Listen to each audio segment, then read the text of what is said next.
Assalamualaikum warahmatullahi wabarakatuh. Perkenalkan, nama saya Eka Putri, salah satu mahasiswa Institut Agama Islam Negeri Bone, Program Studi Ekonomi Syariah Kelompok 4. Yang pertama, pengertian paragraf. Paragraf dalam bahasa Yunani berarti menulis di samping atau tertulis di samping. Paragraf terdiri atas kumpulan-kumpulan rangkaian kalimat yang mendukung suatu ide pokok yang tertuang dalam kalimat utama atau topik kalimat. Ada dua tujuan dan fungsi pembentukan paragraf. Yang pertama, memudahkan pemahaman dengan cara menyingkat-nyingkat ide pokok yang satu dengan ide pokok yang lain berdasarkan keharusan untuk mengungkap satu ide pokok pada setiap paragraf. Yang kedua, memudahkan pembaca membaca uraian penulis secara sistematis dari ide yang satu dengan ide yang lain, sehingga pemusatan perhatian dapat dilakukan terhadap setiap ide yang dalam karya ilmiah tersebut.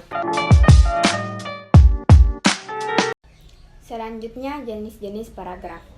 Berdasarkan fungsi dalam kalangan, paragraf dibagi menjadi 3 bagian.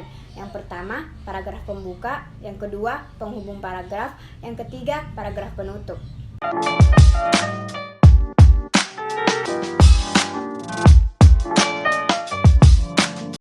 Berdasarkan posisi kalimat utama, paragraf dibagi menjadi 4. Yang pertama, paragraf deduktif. Yang kedua, paragraf induktif. Yang ketiga, paragraf deduktif dan induktif. Yang keempat, paragraf penuh kalimat utama.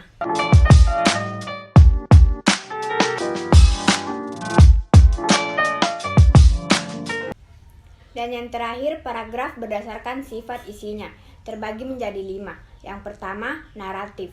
Yang kedua, deskriptif. Yang ketiga, ekspositoris. Yang keempat, argumentatif. Dan yang kelima, persuasif.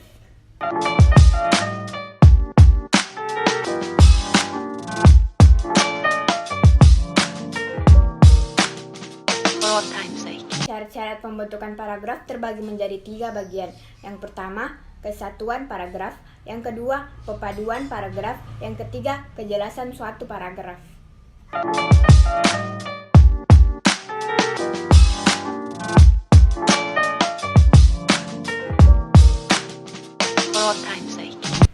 Ada 6 teknik pengembangan paragraf. Yang pertama, pengembangan alamiah. Yang kedua, pengembangan deduksi dan induksi.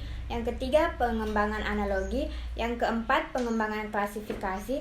Yang kelima, pengembangan sebab akibat. Dan yang keenam, pengembangan klimaks dan antiklimaks.